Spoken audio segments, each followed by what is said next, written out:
Hello friends, welcome to my channel. हमारा topic चल रहा था डिफरेंट मार्केट स्ट्रक्चर, जिसके अंदर हमने परफेक्ट कंपटीशन मार्केट को पढ़ा था और आज हम पढ़ेंगे imperfect competition monopolistic competition market. क्या होता है monopolistic competition market? Monopolistic competition एक रियल मार्केट है जो कि परफेक्ट कंपटीशन मार्केट और मोनोपोली का मिक्सचर है। हमने परफेक्ट कंपटीशन मार्केट पढ़ा था, मोनोपोली हम आगे पढ़ेंगे। उन दोनों का मिक्सचर है मोनोपोलिस्टिक कंपटीशन। इसका कंसेप्ट दिया था एडवर्ड चैम्बरलिन ने। चलिए पढ़ते हैं। Monopolistic competition is a market structure which combines elements of monopoly and competitive markets. The concept of monopolistic competition was propounded by famous economist Professor Edward Chamberlain in his book Theory of Monopolistic Competition in 1993. In the words of Chamberlain, monopolistic competition is defined as market selling in which large number of sellers sell differentiated product. Perfect competition में हमने पढ़ा था large number of seller और buyers होते हैं और जो products होते हैं वो क्या होते हैं, होमोजीनियस होते हैं। यहाँ पे लार्ज नंबर्स ऑफ सेलर और बायर्स होते हैं, लेकिन प्रोडक्ट क्या होता है, डिफ्रेंशिएटेड होता है। मोनोपोलिस्टिक कंपटीशन मार्केट के अगर हम एग्जांपल देखते हैं, जैसे कि टूथपेस्ट है। टूथपेस्ट जो होते हैं वो बहुत सी कंपनी अपने अपने टूथपेस्ट बनाती है, ठीक है। तो बहुत सारे कंपनीज फर्म में हैं टूथपेस्ट बनाने वाली, टी बनाने वाली, स्कूटर कार बनाने वाली, टीवी बनाने वाली, फ्रिज बनाने वाली। तो ये सब जो है इनको बनाने में बहुत सी कंपनीज है, बहुत सी फर्म्स हैं बना रही है। प्रोडक्ट क्या है, डिफ्रेंशिएटेड है। कैसे कि क्योंकि हर एक प्रोडक्ट की अपनी क्वालिटी, अपनी फीचर्स हैं, तो प्रोडक्ट डिफ्रेंशिएटेड है। लेकिन बायर्स और सेलर्स क्या हैं, वो बहुत ज़्यादा हैं। इसकी कैरेक्टरिस्टिक्स पढ़ते हैं। Large number of buyers and seller. इसके अंदर भी नंबर जो बायर्स और सेलर्स होते हैं वो क्या होते हैं, बहुत ज़्यादा होते हैं। डिफ्रेंशिएटेड प्रोडक्ट, जिसका हम अभी बात कर रहे थे डिफ्रेंशिएटेड की, हम बहुत देर से हम यही बात कर रहे हैं कि जो इसके अंदर प्रोडक्ट होता है डिफ्रेंशिएट होता है, क्योंकि प्रोडक्ट जो है कुछ आधार पर डिफ्रेंशिएट होता है, आइडेंटिकल नहीं होता है। जैसे कि प्रोडक्ट की फीचर्स हैं, क्वालिटीज़ हैं। जैसे अभी कार ले लो तो कार की कंपनीज तो बहुत हैं, हुंडई है, होंडा है, टाटा है, लेकिन हर एक कंपनी की अपने कार की जो क्या है, अपना एक डिफरेंट फैक्टर्स होता है, डिफरेंट जो है उसके फीचर्स होते हैं, आइडेंटिकल नहीं होते हैं।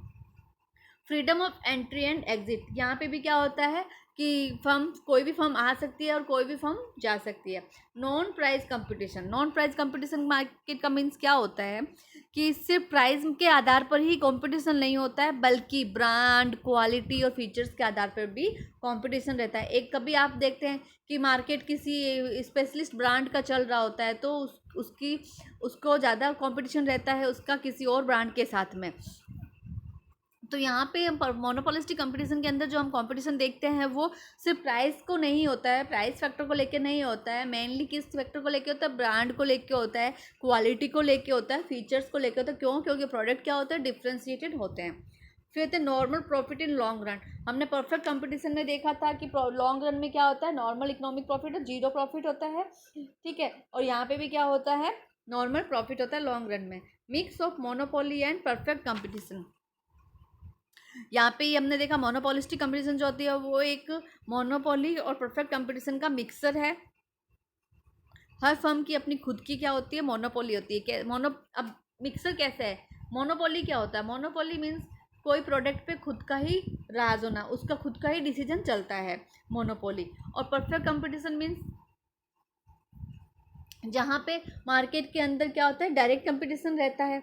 तो ये मोनोपोलिस्टिक जो होती है वो दोनों का मिक्सचर कैसे है, क्योंकि जो इसका प्रोडक्ट होते हैं वो डिफ्रेंशिएटेड प्रोडक्ट होते हैं। डिफ्रेंशिएटेड प्रोडक्ट, हर एक कंपनी का अपनी ब्रांड पे, अपने प्रोडक्ट पे क्या होता है, अपना एक डिसीजन लेने का अधिकार होता है। तो वो मोनोपोली रहती है अपनी एक प्रोडक्ट के ऊपर। और परफेक्ट कंपटीशन इसलिए है क्योंकि यहाँ पे भी कंपटीशन रहता है प्रोडक्ट की ब्रांड, फीचर्स और उसको क्वालिटीज़ को लेके।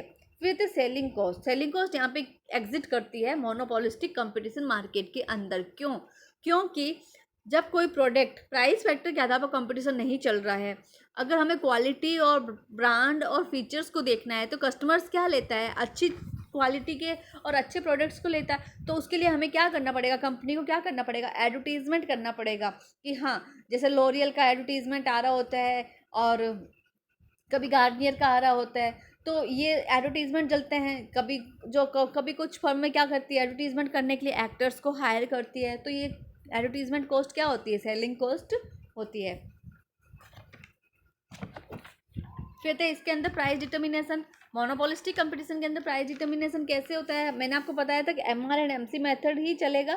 MR&MC मेथड के अकॉर्डिंग क्या होता है कि as per this method firms equilibrium has two condition, MR is equal to MC and MC cuts MR from below. जहाँ पे ये दो सिचुएशंस, ये जो दो कंडीशंस हैं वो फुलफिल होगी, वहीं पे क्या होता है, इक्विलिब्रियम होगा, वहीं पे प्राइस डिटरमाइन होगी। में तीन सिचुएशंस आती है, अब नॉर्मल प्रॉफिट और लॉस।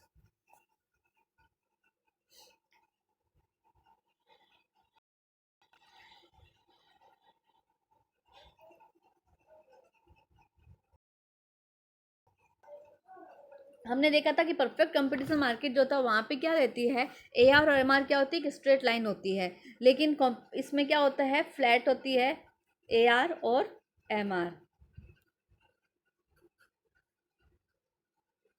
ये AR है और ये MR है, ठीक है। जहाँ पे MC जो होती है वो MR को कट करती है, ये MC है यहाँ पे, तो ये क्या होगा, इक्विलिब्रियम होगा, क्योंकि दोनों फुलफिल हो रही सिचुएशन। MC MR को नीचे से कट कर रही है और MR MC is equal to है इस वाले पॉइंट पे, तो यही होता है MR और MC मेथड, और इसी के अकॉर्डिंग क्या होता है, प्राइस डिटरमाइन होता है। शॉर्ट रन में फर्स्ट कंडीशन है अब नॉर्मल प्रॉफिट। अब देखिए आप, अब नॉर्मल प्रॉफिट कैसे होता है, ये AR है और ये MR है, यहाँ पे MC जो हो रही है MR को कहाँ से कट कर रही है, यहाँ पे, ठीक है। तो इक्विलिब्रियम पॉइंट से ऊपर जो ये है AC यहाँ पे है इधर, और AR है ये, तो आप देखिए रेवेन्यू ज़्यादा है, कॉस्ट कम है, कॉस्ट बिलो पॉइंट से भी बिलो है, तो ये क्या होगा, यहाँ पे अब नॉर्मल प्रॉफिट होगा इस सिचुएशन से लेके यहाँ तक। फिर आता नॉर्मल प्रॉफिट, इसे हम जीरो प्रॉफिट भी कहते हैं, क्यों, क्योंकि यहाँ पे AR MR क्या होती है, इक्वल होती है,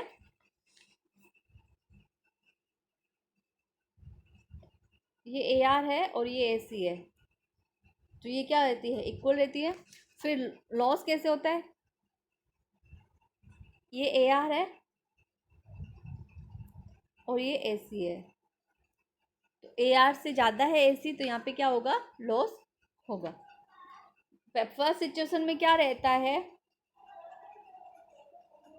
AR ग्रेटर देन AC रहता है, इसलिए अब नॉर्मल प्रॉफिट होता है। इस सेकंड सिचुएशन में क्या होता है, AR is equal to AC रहता है, इसलिए नॉर्मल प्रॉफिट। और थर्ड सिचुएशन में क्या होता है, AR लेस देन AC होता है, इसलिए लॉस होता है। लॉन्ग रन में इसमें भी परफेक्ट कंपटीशन की तरह क्या रहता है, नॉर्मल प्रॉफिट।